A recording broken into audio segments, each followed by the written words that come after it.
இன்று பிப்ரவரி மாதம் 23ஆம் தேதி அஸ்வசும தொடர்பிலான மிக முக்கியமான சில செய்திகளோடு உங்களோடு இன்றைய காணொளியில் சந்திக்கின்றேன்.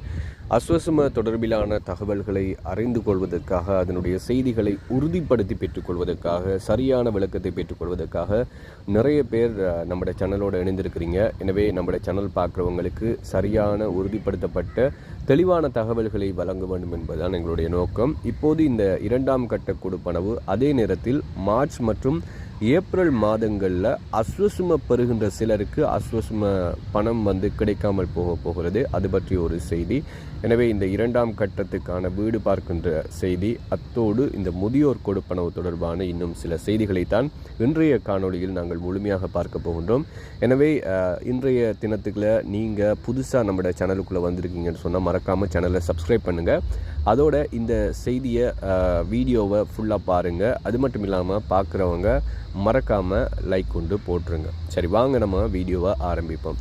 முதல்ல இந்த 2ஆம் கட்ட கொடுப்பனவு வீடு பார்க்கின்ற செயற்பாடுகள் பார்த்திங்கன்னு சொன்னால் நடைபெற்று கொண்டிருக்கிறது. இந்த வீடு பார்க்கின்ற செயற்பாட்டை இந்த மாத இறுதிக்குள்ளே பார்த்திங்கன்னு சொன்னால் நிறைவு செய்கிறதுக்கு நலன்புரி நன்மைகள் சபை தீர்மானித்திருப்பதாகத்தான் ஒரு செய்தி வந்திருக்கு.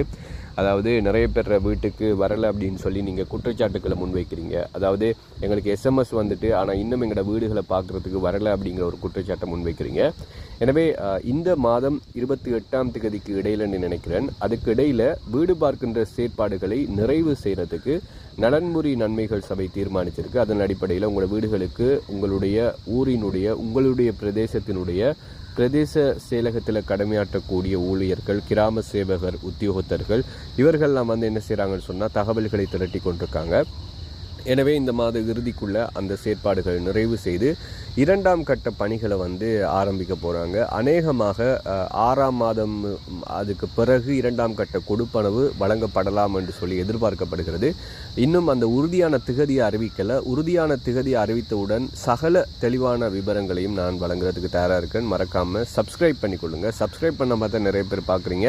நீங்கள் சப்ஸ்கிரைப் பண்ணிங்கன்னு சொன்னால் தான் உங்களுக்கு நாங்கள் போடுற வீடியோக்கான நோட்டிஃபிகேஷன் வரும். அப்போ நீங்கள் இலகுவாக பார்த்து கொள்ளலாம். எனவே சப்ஸ்கிரைப் பண்ணி லைக் பண்ணி இந்த செய்தியை மற்றவர்களோடும் பகிர்ந்து கொள்ளுங்கள். சரி, அடுத்ததாக நாங்கள் பார்க்க போகிறது இந்த மார்ச் மாதத்திலும் அதே நேரம் ஏப்ரல் மாதத்திலும் சிலருக்கு கொடுப்பனவுகள் குறைக்கப்பட போகிறது, சிலருக்கு கொடுப்பனவுகள் இல்லாமலாக்கப்பட போகிறது. அதாவது உங்களுக்கு தெரியும், இப்போது இந்த 1ஆம் கட்டத்தில் அஸ்வசும பெற தகுதி இல்லாத எத்தனையோ பேர் அஸ்வசும கொடுப்பனவை பெற்றுக்கொண்டிருக்கிறார்கள். அவர்களுக்கு நல்ல தொழில் இருக்குது, குடும்பம் இருக்குது, வீடு இருக்குது, சகல வசதிகள் இருந்தும் இந்த 1ஆம் கட்டத்தில் அவங்க பதிவு செஞ்சு ஏதோ ஒரு முறைகேடு நடைபெற்று அவர்கள் இன்று வரைக்கும் பணம் பெற்று கொண்டிருக்கின்ற ஒரு செயற்பாடு வந்தது. அவர்கள் மீது நிறைய குற்றச்சாட்டுகளும் முன்வைக்கப்பட்டது. அந்த குற்றச்சாட்டுகளின் அடிப்படையில் இப்போது பரிசீலனை செய்து கொண்டு வராங்க. அதன் அடிப்படையில் யார் அஸ்வசும பெறதுக்கு தகுதி இல்லையோ அவர்களுக்கான அஸ்வசும பணம் குறைக்கப்பட போகிறது. நீங்களாம் பயப்பட தேவையில்லை. வசதி குறைவானவர்களுக்கு, வசதி இல்லாதவர்களுக்கு நலன்புரி நன்மைகள் சபையால் உங்களுக்கு வழங்கப்படுகின்ற கொடுப்பனவுகளில் எந்த மாற்றமும் வராது. நீங்கள் வசதி இல்லை அப்படிங்கிறத அவங்க கருதினாங்க அப்படின்னு சொன்னால் உங்களுக்கு அந்த கொடுப்பனவு கொடுக்கப்படும்.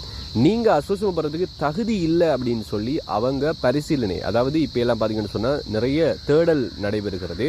அதன் அடிப்படையில் மார்ச் மாதத்தில் சிலரோட கொடுப்பனவுகள் குறைக்கப்பட போகிறது. ஏப்ரல் மாதத்தில் பார்த்தீங்கன்னு சொன்னால் சிலரோட கொடுப்பனவு குறைக்கப்பட போகிறது, சிலருக்கு கொடுக்கப்படாமல் போகிறது.